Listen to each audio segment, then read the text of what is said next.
Fear can sometimes be a great motivator, but it can often be a great paralyzer as well.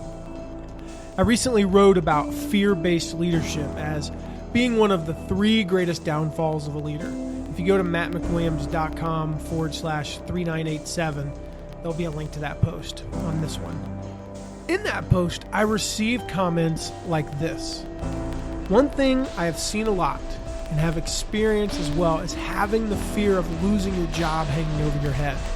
Leaders falsely think that it motivates people. Fear just paralyzes them. I agree with that statement.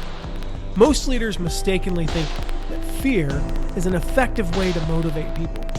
And it can be, don't get me wrong, but it can only occasionally be used, and only for the short term. Frequent and long-term fear does paralyze people, and 9 times out of 10, it leads to the exact opposite of the desired result. The same goes for trying to motivate ourselves. That's what I want to talk about today.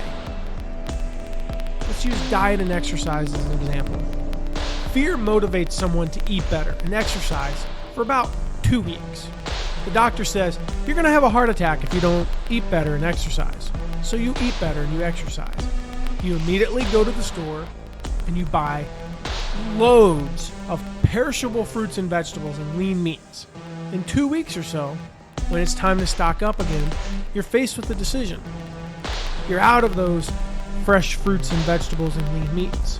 And your option, at 8 o'clock at night, when you're hungry, is go to the store for more healthy foods or eat a boxed dinner and some chips.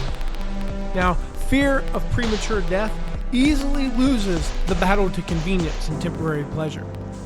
The next day, the desire for an hour more sleep and watching your favorite show that you've missed the past 2 weeks takes over. And so does your inability to suppress your appetite for Little Debbie's. Fear is easily overpowered. As powerful as fear is, it is easily overpowered by our desires. Unless you want the positive outcome bad enough, the fear-based motivation that you use, it loses out. If you don't want to be healthy, the fear of death doesn't stand a chance in the face of your desires. Now, this can work in your favor.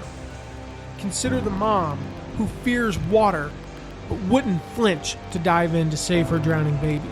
The positive, that is, the love of a child, overpowers the negative. Now, there is a better way, and I want to talk about that now. Positive motivators, they're not easily defeated. They put up a fight. They argue with fear, and they usually win.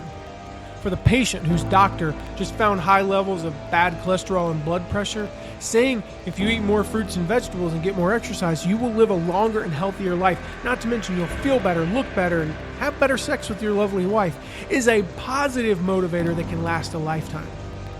Now, how about an example for business leaders?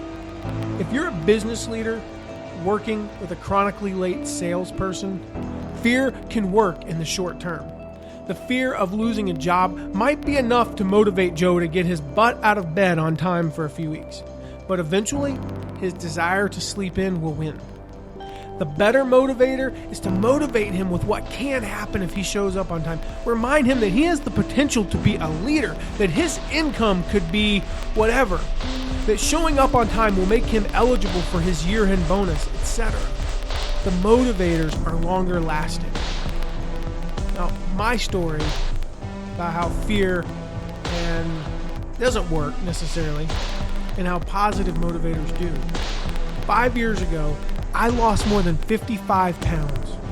I wasn't motivated by fear. I was only 28, so I thought I had a lot of life in front of me. I was motivated by something positive. That was the desire to fit in size 32 jeans, not to mention a $1,000 bet with my 2 business partners. We were each overweight, and we were suffering the effects. We knew we needed to be in better health. We knew the consequences and benefits of both lifestyles, and yet we did nothing. Until there was $1,000 on the line, and we had pictures in our minds of what life could be like with a lot less weight. Now, I won that bet handily, and when I look back, I realized that if you added up the hours I spent working out, walking, and planning my workouts and my food, I made approximately $7.30 an hour. Not a great deal financially, but I gained so much more. I had positive motivators and I achieved amazing results. So I want to hear from you. What's one thing you can change from fear-based to positive outcome-based motivation?